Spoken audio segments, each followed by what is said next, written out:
Hey everyone, my name is Rooster, and welcome back to Mechabellum. In today's video, I'm going to be facing a mountain very early on. I mean, bit of a spoiler, but I mean, the title already gave it away. And it's interesting because this is not something that I've faced a whole lot of at my MMR, but I have heard people that struggled with this type of strategy. So now that I ran into it, I felt like it would make a good video. So we're up against Jamadon, and looking at the packs here, I was looking to play defensive because of that wall and building setup on the right side. Wall plus anti-armor cannon I've talked about before, very hard to push into, kind of limits your options if you want to play aggressive.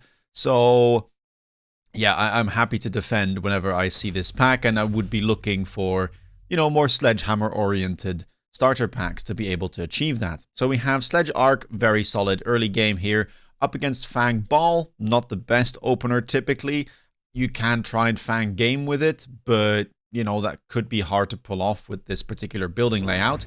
And Jamadon is a marksman specialist. Now, I decided to go for vertical sledges here because I thought he'd maybe push in, and vertical sledgehammers are quite useful into that. It takes longer for the steel balls to get through the entire pack.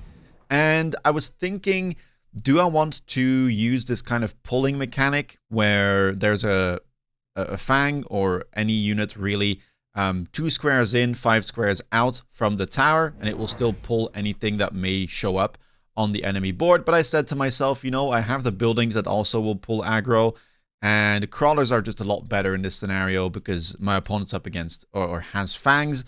So I decided to go for that. I am avoiding the small chaff clear building on the right side here, so I'm mostly putting my units on the left side, or at least in the middle, so they can split, and also just using the structures that I have on the right side of the board. Now, immediately when I see this setup, so Jamadon playing, you know, further back, kind of defensively, he is stacking the steel balls, but you usually should be doing that if you're playing steel balls, you know, defensively. And he goes for hounds. Now, immediately when I see that setup, my mind starts going towards, oh, I'm expecting something like a war factory here to show up on round 4. Because if I look at the hound setup, I can see incendiary bomb is available on the bar. And usually people run that tech because they want to play that type of a strategy paired with a Titan. A lot of people that play hounds currently don't even run incendiary bomb and instead run something like armor. So, you know, I could also see there's some space here to put Titans, you know, left and right of the tower. So that was what I was preparing for. Now, I don't have to panic at all. That's something, you know, that I'll see eventually on round 4, but I am somewhat preparing for it. So that I won't be caught completely off guard, and I make sure that my board will at least be able to house a good Titan counter. Now, round number 2, advanced shield gets picked up here. I decided to go for the haste module. I probably shouldn't have. I was kind of on the fence. I didn't know what I would throw it on because I've already used my small am cores on the sledgehammers. One is floating. And really, I didn't want to buy a Phoenix here because my opponent gets a marksman, and I didn't think he would go for an air unit if I was completely honest. So, yeah, a bit of an awkward pickup, but hey, we may be able to use it later on. If I did skip, I would have had the money to go for something like double Stormcaller, which would have been very useful here against the kind of stagnant army of my opponent. But here instead, I really wanted to just go for heavy crawler investment because they're going to be useful down the line anyway. And honestly, the rest of my board looks solid. I wasn't too afraid of an air cheese here. So I'm willing to just kind of avoid having anti-air for the time being and making sure that I have tons and tons of chaff. So 2 more crawlers get added for a grand total of 4. And we add an arc light here on the left as well. Now, considering I have 2 items in stock, I thought to myself, let's just chuck it onto one of the arc lights here. You know, small am cores are not the most important. You can just kind of throw them around on whatever unit you want because you're very likely to get better items down the line anyway. And, well, you would want those to be on your strongest units instead of them hoarding, you know, a small am core. So, marksman here come out, and yeah, this is really screaming round 4 Titan to me, specifically usually factory with that marksman setup, right? So having some form of anti-air and then playing a ground-based Titan whose only weakness typically is going to be an air unit. So that was what I was preparing for. Now, Incendiary Bomb gets clicked immediately, and now I'm thinking, ooh, well, that was a bit rough. Of course, I know that he has a power spike with the Marksman, but the fire alone definitely made a big change in the round outcome, so I will be losing here. Now, ideally, I would get something like Mustang to intercept the Hounds, and would you look at that? Bearlike is being very generous. Double Mustang there in the pack. Very fortunate. I think that's one of the best drops I could have gotten, if not the best drop, at least for round number 3. And, well, we don't have to think too long about that. Jamadon goes for the Farseer. They might just end up selling that for cash and be able to invest it into, you know, their round 4 Titan. Or keep it on the board. Looks like it will be sold now. If they sell it now, they can sell something else next round and, you know, have even more liquidity. But I should be favored this round because look at that, right? Double Mustang, we go for immediate missile interceptor. I grab a third Mustang pack and I also grab, I believe, no, not a crawler, but I'm thinking here about what I want. I was kind of on the fence about whether or not I wanted to add another Mustang on the right side here. I probably should have done so. The alternative would be to maybe grab an Arclight on the right side here, or just go for a crawler behind the right side tower. Looks like it will be that. It is nice to have the crawler here since it can kind of escort and protect this Mustang from immediately dying, and vice versa, right? The crawler will likely take aggro from the Hound missiles, which will be then intercepted by the Mustang. But I have a very nice lineup here. Now, keep in mind, I am making sure that I have some space to put an Abyss right here. At least I believe. I should have done so. But maybe I messed up. But that's what I should be doing. Try and keep some spaces, right, in your composition to be able to house an Abyss if you are thinking that your opponent might go for something like a War Factory, because Abyss is kind of the anti-Titan Titan in a weird way. It's very good against both Factory and Mountain, and so anytime you're expecting that, it can be a good idea to keep your options open and at least be able to put an Abyss in a correct spot on your board. Now, for the time being, again, I'm not too scared here. I really wanted to see what my opponent was going to buy on round 4. My intuition was going towards Factory, but I kind of like waiting it out. I've gotten a good early game here. I'm healthy still. Next round I can range my Arclights because I will need to make sure that I have some form of chaff clear. And then I can just buy something like double Stormcaller and hope that I have enough damage to kill whatever he's going to buy. Round number 4, we get some good giant items here that I could go for. Now, an alternative, by the way, for Jamadon would be to just go for a Vulcan at this point. That would likely be my recommendation if you go for this type of setup and you try to bait out Missile Intercept, is go for some Vulcan and just play Vulcan Marksman, right? Because the Vulcan is going to be very good against the Mustang. The Mustang already have a tech, so grabbing range is more expensive, and yada, yada, yada. But that's not what's going to happen here, obviously. Now, I do pick up the double storms, as I said, and I go for range on my Arclights, and I pick up a third Arclight on the right. Perfect money. Happy with my round. Keep in mind, I am making sure the Stormcaller here is basically facing the wall directly and able to shoot at it immediately at the start of the round, because that will just, you know, make it more efficient to get through these buildings. That's the round. Yeah, nothing special there. On the other side of the board, though, we see a Mountain show up. Now, I have, again, heard from this from viewers that have asked, how do you deal with this? Or, you know, I've encountered this a lot, and I usually say, go for an Abyss, but now I can actually kind of showcase how I would go about things. And as you can see, right, the early setup already, I am very cognizant of the fact that there's likely going to be a Titan, but there are some other options like the War Factory, or a Vulcan, and so I'm keeping my comm very, very flexible, right? I'm not overcommitting immediately to trying to match whatever I think he's going to buy and like hoard all my money and buy around for Abyss and then figure or find out that that's not at all what he was going for. I'm playing it very, very carefully. So I'm going for a Stormcaller here. I'm ranging my Arclights. That's always going to be useful, as I'll be able to, well, not have to think about my chaff clear situation for the next 2 to 3 rounds. That means the next 2 to 3 rounds, I can actually focus on countering this new threat that he's put on the battlefield, which is that mountain. So left side, we are pushing through very convincingly, obviously, because the right side is where the new threat was, and it is a big one. But we get a tower debuff that is quite nice, and my Stormcallers are still alive here to be able to shoot at said mountain. Even better yet, the mountain gets distracted as my left side army kind of catches up to it, so the Stormcallers that he was about to shoot at, or they were about to shoot at, are going to stay alive and be able to deal more damage. So I'm not going to win this by a massive margin, and the mountain will pick up a good amount of experience. Thankfully, it doesn't level. But yeah, that's a good round outcome for me. I don't necessarily need to win this by a landslide. I don't even really need to win it, because it was more of a setup turn to try and see, like, okay, show me your hand, and then I can answer accordingly. Round number 5, Melting Point shows up. Now, I was quite happy with this drop as well.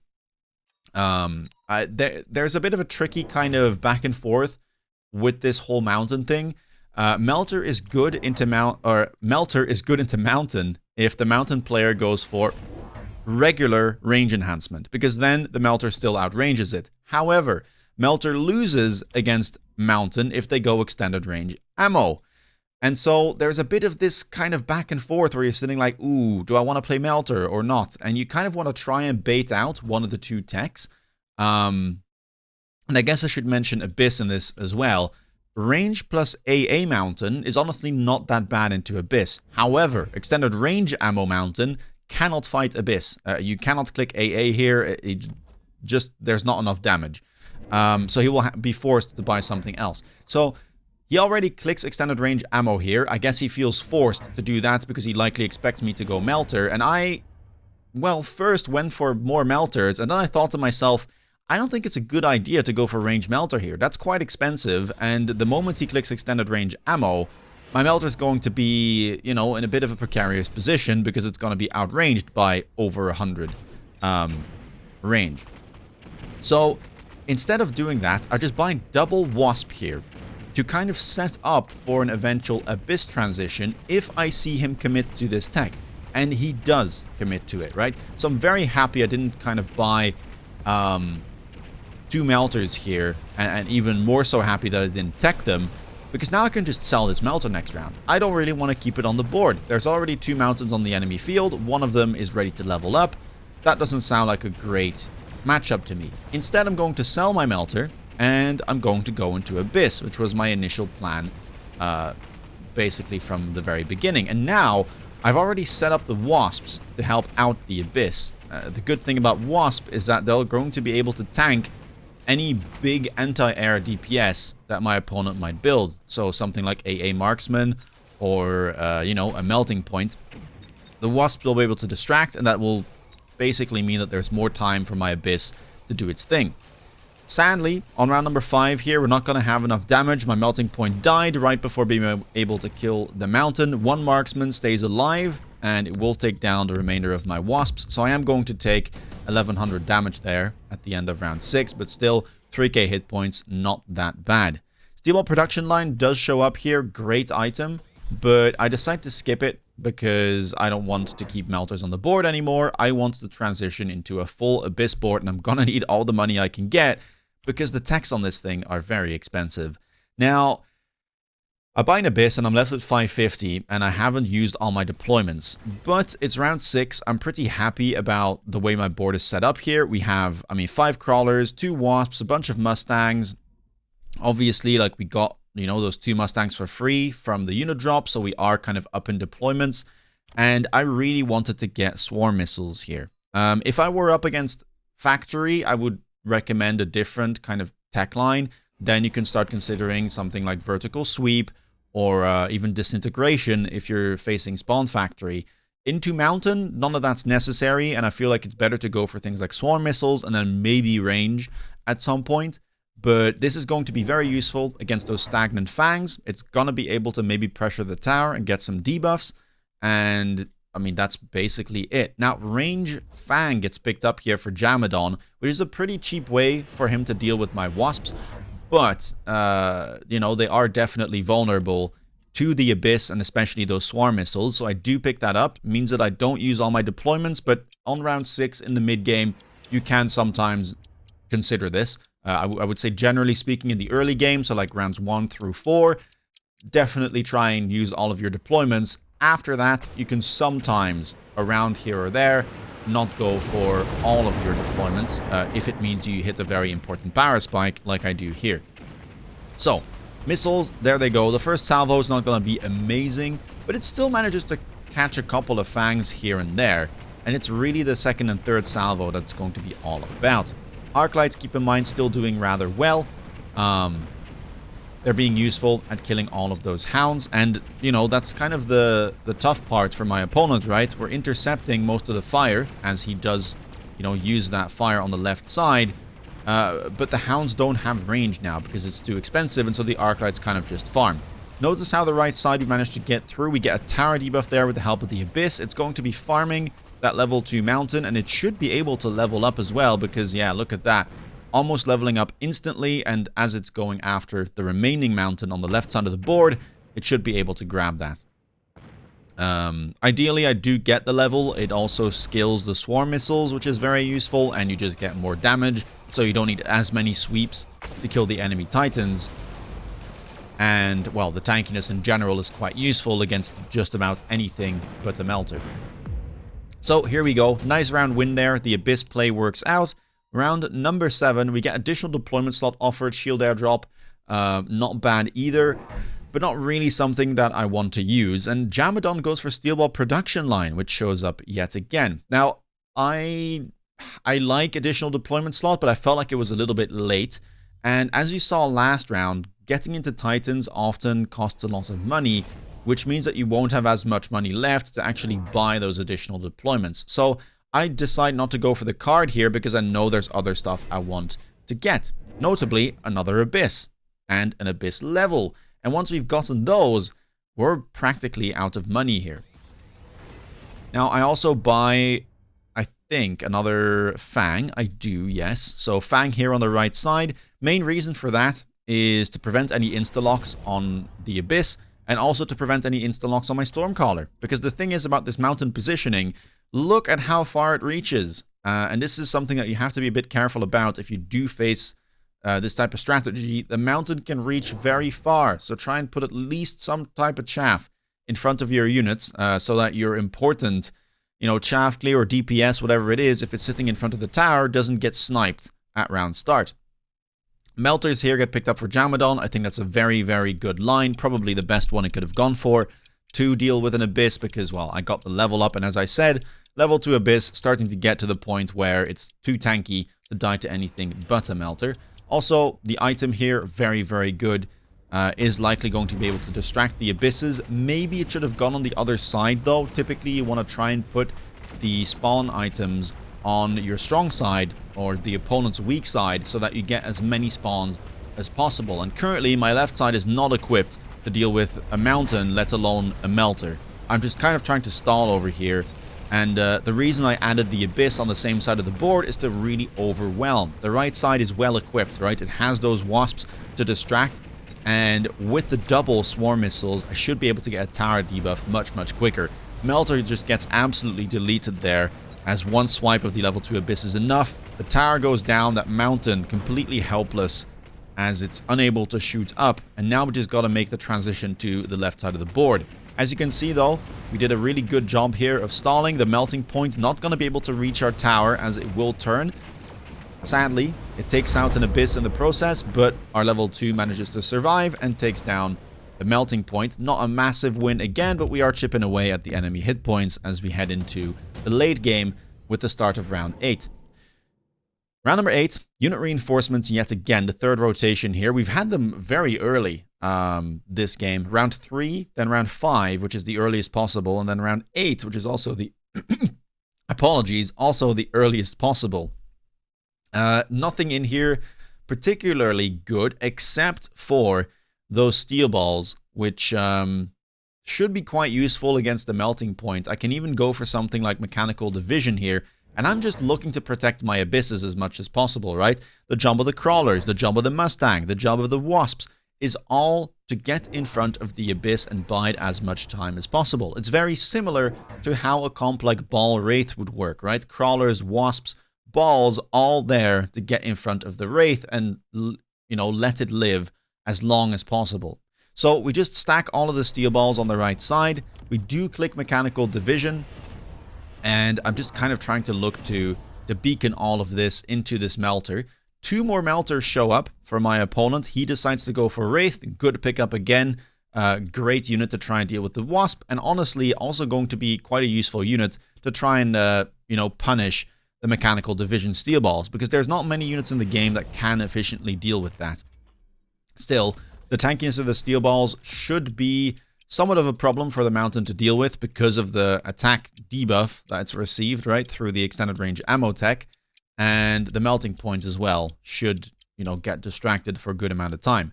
I do add a 3rd Abyss on the left side.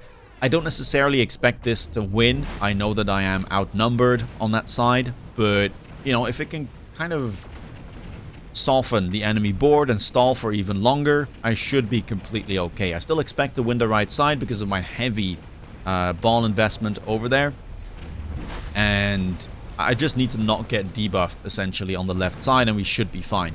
As you can see here, balls going in, and honestly it's not even the Abyss that takes down the melting point. It's simply going to be the steel balls that overwhelm it and kill it. Right side, eventually the steel balls will go down, but my Abysses are still alive and they will be able to take down that mountain. Left side, pretty much the same story here again, as one of the arc lights finishes off the level 1 melting point. And this other melting point is going to try and go for my tower, but I'm not too sure if it's going to be able to get there. A good debuff again, a same type of lock-on again on my level 1 Abyss, and then the level 2 comes in and finishes the job. Once more, you know, chip damage, but Jamadon finds himself at 1200 hit points. Round number 9, and here I'm thinking between 2 things. Advanced power system to push in quicker, which is very useful for, I mean, basically everything here. I'm not really using a ton of range, and getting the steel balls in position, the Abysses in position quicker should be useful. Second option, grab a heavy armor, chuck it onto one of the steel balls, and kind of have, you know, additional tankiness, which should again be useful against particularly the Mountain, as it is the best unit to try and deal with this pack. But I say to myself, it's more useful to have 3 additional speed on everything rather than a slightly tankier level 2 steel ball. So that's what we go for here. Again, loan, temp range, temp speed picked up. I mean, it's round 9. I already loaned last round, I believe. And now I can do the rest of my round. 2 things I had in mind. You can see me clicking range and then undoing, because I realize that's way too expensive. That's going to cost me almost my entire round. And I kind of want to level this Abyss as well. It's just a bit too tricky. So instead, I decided to go for EMP Stormcaller. I had a couple of units here that I could grab EMP on, EMP Arclight, EMP Wasp, or EMP Storm. I decided to go for the Storms because I could see that they were staying alive for a good amount of time, and it's the first tech, right? It would have been the first tech as well on the Wasps, but I don't have a ton of Wasps right now, and I know that they're going to die to the Wraith. More got picked up, so I'm happy I didn't go for that line. There is a world where you can triple tech Wasp at some point in the game and go like range, EMP, AA, and it's really good against everything, but I don't have the money for that right now. So EMP Stormcallers it is. 1 more Stormcaller on either side of the board, and let's see how this is going to play out. Absorption on the melting points got picked up here, so very happy about my EMP purchase, and happy that I didn't go for range on the Abysses immediately. If we happen to not close out the game here or lose the round, then I would probably go for range on Abyss. But right now, I mean, look at that, right? Towers unleveled, so the missiles managing to take them down, and 9 seconds of debuff is going to create a ton of issues here, as my left side Abyss is somehow still alive on a sliver of hit points, and it's doing a ton of damage. It is top on damage right now. It will likely go down to the melting point, but I mean, it's done plenty. 400,000 damage dealt. The right side collapses, and with, well, all of this material still alive, that is going to be game. So there we go. That is how I would deal with this type of an early Titan play, in this case, specifically Mountain. Kind of staying cool in the early game, know that you might expect this type of thing. It is very common when people purchase this type of a board, when you see, the empty spaces to build a Titan, when you see the early Houndfire, and you see them kind of hoard a lot of money or sell a whole lot of their units, indicating that they're going to buy something big, just keep it in mind. In the early game, though, just make sure that you flesh out your chaff. Make sure that you have enough crawlers. Make sure that your chaff clear is dealt with at least as round 4 comes around or on round 4. Make sure that you maybe have a couple of units that can bully bigger targets, such as Stormcaller, and then afterwards, once you see what your opponent has built, you can go for your own counter. So here, we got a very good unit drop with the Mustang. That definitely helped us out. And then round 5, we got the melting point, but we made sure not to immediately tech it because I think we could have gotten in some trouble with the extended range mountain. Instead, we stay flexible. We say, I've got a lot of hit points. I'm fine losing a round. Just show me your hand and then go into, what seems like the best option. So into mountain, if they go normal range melting point should be enough. If they go extended range ammo, I prefer something like Abyss, and I would build it like such. Kind of back it up with the Wasps, back it up maybe even with Steel Balls or whatever you can get from a unit drop. And then into specifically this board, Swarm Missiles, very good against the Fangs, very good against the Hounds, and of course pressuring the tower. And then you could think about something like range enhancement. It's a little bit different from dealing with the War Factory, where if they go for Steel Ball spawn and stuff like that, you can consider vertical sweep, and you can also consider disintegration, but those are not as important in this scenario because you don't have to deal with any spawns. So yeah, I hope you liked this video. If you did, please leave a thumbs up. Let me know down in the comments below what you thought about it. Have you faced or played this type of composition a whole lot? Be sure to let me know. If you want to stay up to date with my latest content, please consider subscribing. And if you want to see me play live, check me out on Twitch. With that being said, take care, guys, and see you in the next video. Bye-bye.